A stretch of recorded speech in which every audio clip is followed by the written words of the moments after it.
Government fails, the world's off its rails, leaders are whacked, democracy is under attack. It's just our luck. We elected this dumb fuck, doesn't give a shit about us, throw his mother under the bus. Time to get smart, folks, time to get real. Let's cut through the crowd, tell us how you feel. Let's pull back the curtain and open the door. Get some stuff that's not bought and paid for. Border to border, coast to coast. Let's keep talent, let's meet the host. Podcast by George.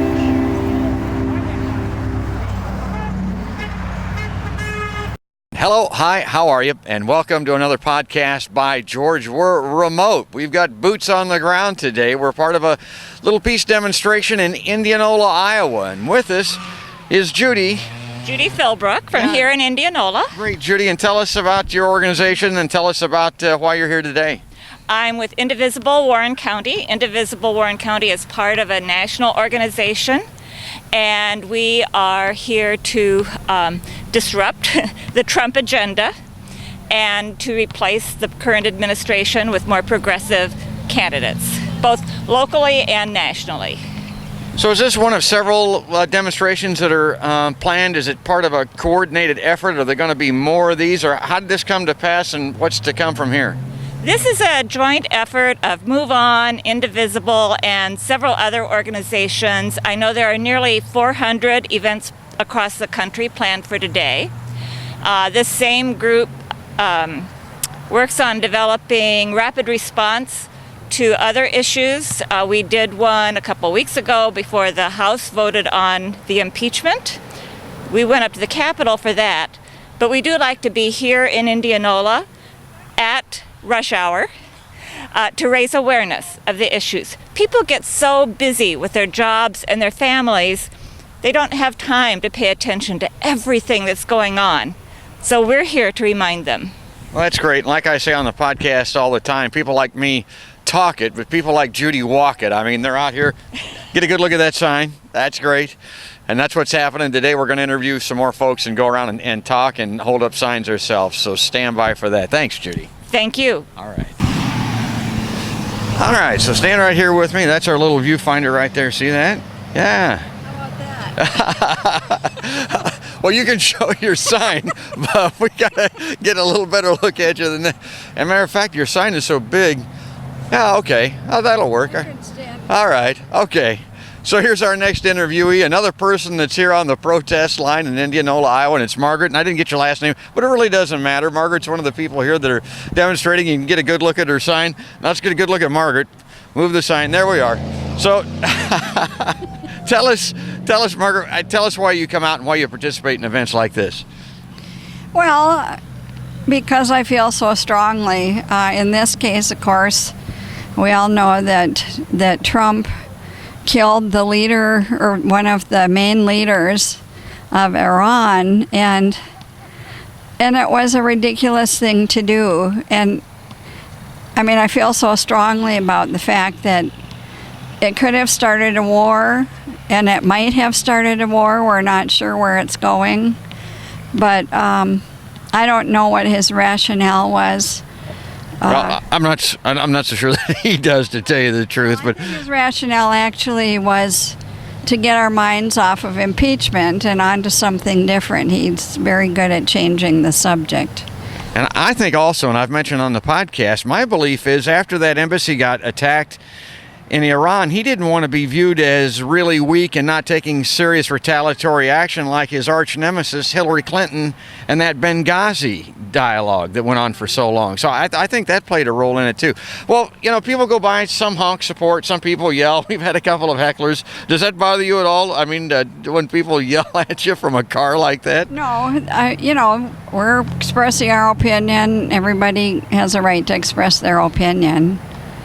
And I would guess a lot of people aren't commenting at all. That's great.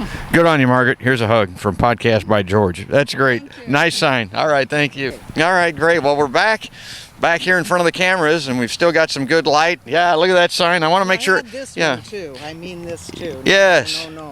And everybody, some thought goes into these signs. I always like to show the signs. So tell us why you're here and why you're opposing the war in Iran, or basically war period. Well, we just are too involved in wars, and we need to find peaceful solutions.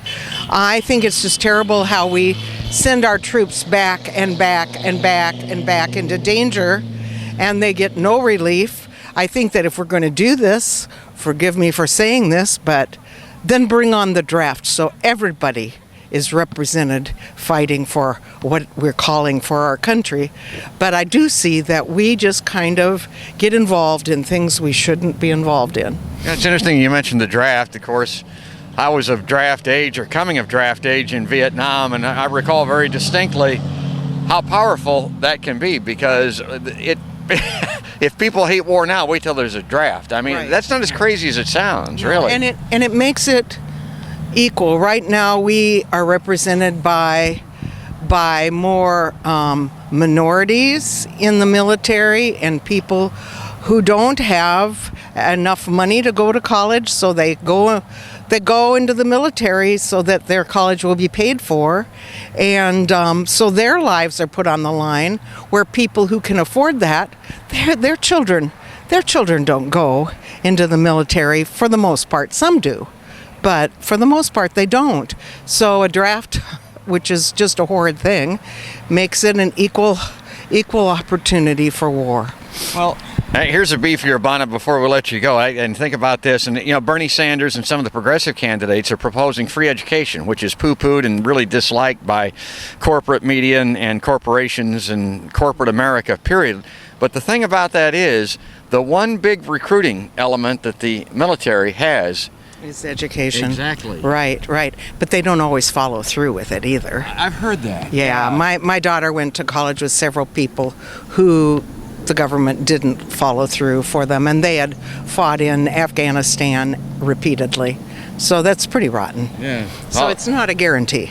I'm all for free college education for that reason, if none other, just to deny the military a recruiting tool. Yeah, I think that would be great. So, well, good on you. Thanks for being on the podcast. Go here, give me a hug. Okay. This is great. Thank you very much. Get over here by me. See us right there in the viewfinder. There we are. That's great. And I think this is a young person, which I gotta love that. And this person, I think, has a unique perspective. I just got a feeling that they're going to have a take on all this. It's a little bit different than everybody else. Tell us who you are and why you're here today. Hi, I'm Faggy Bloom. I'm a student, Hunter College. I am here today to support. Hey, hold the sign up. There's this, and also we're here with a bunch of other students for Jewish Voice for Peace Action, which is an organization. Specifically, we're here to talk about Palestinian freedom and how Palestinian freedom should be an issue for representatives, for specifically electoral politics, and the U.S. needs to cut funding to Israeli injustices now. Every year, $3.4 billion of our tax money goes to fund the Israeli military, which has recorded war crimes against Palestinians in the West Bank and Gaza, and also has a blockade on Gaza.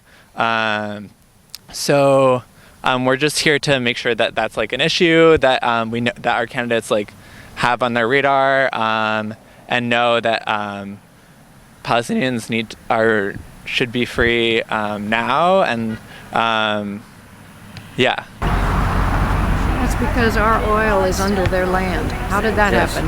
That's great. I mean, that's Yeah. Tell us who you are and why you're here. I'm here because I want an end to senseless war. This is ridiculous. We're being led into a mess that most Americans don't want. And if we're going to do war, I really think the first people to go should be the president, the cabinet, and the Congress. That might give pause to some of this because we always send young people to be destroyed and to destroy other young people. We lost our mission in the Middle East about 15 years ago. The Afghan papers say that we don't know what we've been doing for at least 15 years, and our country is hemorrhaging our youth and our treasure to prop up an empire that is quickly falling, and this is bringing us down faster. And as soon as the Chinese figure out how to take the world off the petrodollar, our whole economy is going to collapse. This guy's on it.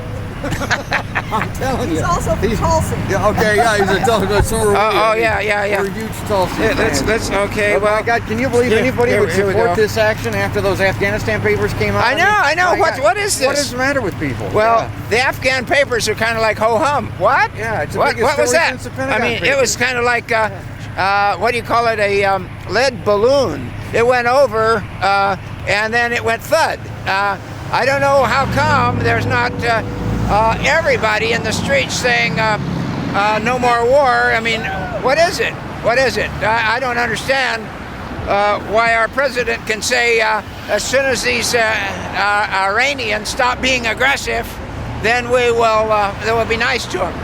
Yeah. I don't understand how that if you put your nose in somebody else's business and they pop you one, then you claim they're being aggressive.